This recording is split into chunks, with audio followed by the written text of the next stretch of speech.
He wasn't supposed to be alive. He wasn't supposed to return. But when a soldier survives the mission everyone else died in, he becomes either a ghost or a warning. He woke up to the sound of rain striking rusted steel. No alarms, no orders, no brother beside him. Just a scarred man sitting alone in a derelict cabin at the edge of Wyoming forest, a place where people go to disappear. His name was Cole Mercer, former Army Special Ops, sniper rating, top 1.2% of his class. 3 years ago, his team didn't just die, they were erased. Officially, KIA, lost during covert operation. Unofficially, someone wanted them gone. Cole was the only survivor of Operation Iron Valley, a mission nobody talked about, a mission that tasted like betrayal the moment the bullets stopped flying. People called him unstable, PTSD case, dangerous. But soldiers don't break. They fracture quietly. Inside him, guilt, survivor's curse, war scars no doctor could stitch. Every night he heard their voices, Jax laughing during training, Mason humming country songs off-key, Reyes screaming when the ambush hit. He'd wake up sweating, hands trembling like he was still holding a rifle. But ghosts don't stay silent forever. Because that morning, on his door, lay a single envelope, wet from rain, stamped with the emblem only one man could use. Ranger Team, Unit Echo-6. A unit that no longer existed. Inside, it was just one sentence. We didn't die, Cole. We were left. His breath stopped. His pulse spiked. Years of pain turned into fire. If even one of his brothers was alive, he wouldn't stop until he brought him home or died trying. He stood up slowly, shoulders heavy, but eyes burning like iron. For the first time in 3 years, he loaded his rifle. He shaved. He became a soldier again. He wasn't a casualty. He wasn't retired. He was a ticking storm, and someone out there was about to meet it. Cole Mercer drove through the night with nothing but cold coffee, highway dust, and a war ghost riding shotgun inside his head. He didn't know who sent the message. He didn't know who survived. But soldiers don't need clarity. They need direction. The envelope held more than words. Pressed flat inside it was a torn patch of Echo-6 uniform, burned at the edges as if ripped off in battle. And behind it, a folded map, stained with something dry and brown. Blood. A red X marked a coordinates grid deep inside Montana Badlands. Abandoned missile testing grounds. No civilians, no law, no cameras. The kind of place where men disappear without echo. Cole whispered like talking to ghosts. If you're alive, brothers, I'm coming. He traded his rusted truck for a blacked-out Ford with no plates, bought in cash from a man who didn't ask questions because Cole's eyes told him not to. He reached the Badlands at dawn, ash-gray sky, wind slicing through dead grass like razors. No birds, no sound, no welcome signs. Just silence, heavy enough to choke a memory. He moved like he used to, low, calculated, scanning every shadow, sensing every shift in the cold air. The bunker was hidden, half buried in earth, concrete cracked like broken bone. The kind of place America builds, uses, denies, then leaves to rot. But inside, fresh prints, 4 sizes, heavy, military tread. Cole's heart stopped. 4 men. He had 5 brothers. Did one die? Did one betray? He unslung his rifle, clicked safety off, and entered the dark. Inside the bunker, dust floated like faded war spirits. Old steel doors groaned with ghosts when pushed. He moved deeper, hearing nothing but the echo of his own breath. Then, voices. Faint, rigid, not English, Russian. His jaw clenched. This wasn't an American black site. This was a prison, traded and forgotten. He slipped toward the sound, boots silent over concrete, and in the gloom he saw a man chained to a chair, head hanging forward, beard long, ribs sharp. Cole's throat tightened. He didn't need to see the face. He knew that silhouette. Mason, the team medic, the man who once took a bullet to save Cole's heart. He stepped into the cell. Mason's eyelids barely lifted.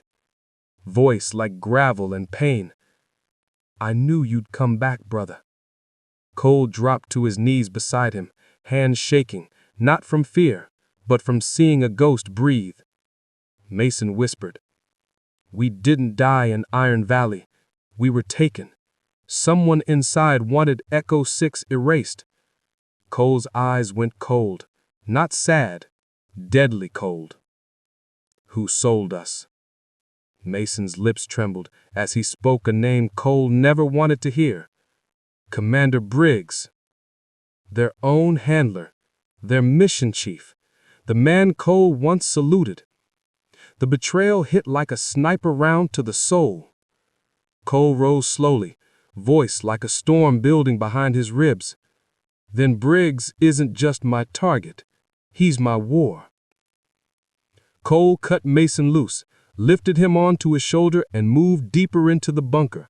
Every hallway smelled like rust and old screams. He could hear 2 guards ahead, Russian accents, calm, unaware death was walking toward them. Cole dropped both with controlled shots, 2 rounds chest, 1 head. No hesitation, no emotion, just mission. They reached the lower wing, 3 more cells, 3 more chances for survivors. Cell 1, Griffin, sniper.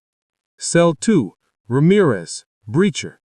Cell 3, Bryce, recon. All alive, broken, starved, but breathing. 4 ghosts recovered, 1 missing. Cole felt something twist in his chest. Who was gone? Or who turned? Before they could move, alarms ripped through the steel corridors. Red lights flashed like bleeding memories. Russian security forces were inbound, boots like thunder rolling through the bunker tunnels. Cole armed his brothers with fallen weapons. They could barely stand, but soldiers don't need perfect strength, they need purpose. Griffin whispered, voice shredded but sharp. "Briggs sold us. We caught a file. He traded Echo-6 intel to a private contractor, Iron Gate. They control this facility. We were leverage." Cole's blood felt like fire. Briggs, their commander, the man they trusted through Iraq, Syria, Africa, the man they'd die for, and he sold us for profit.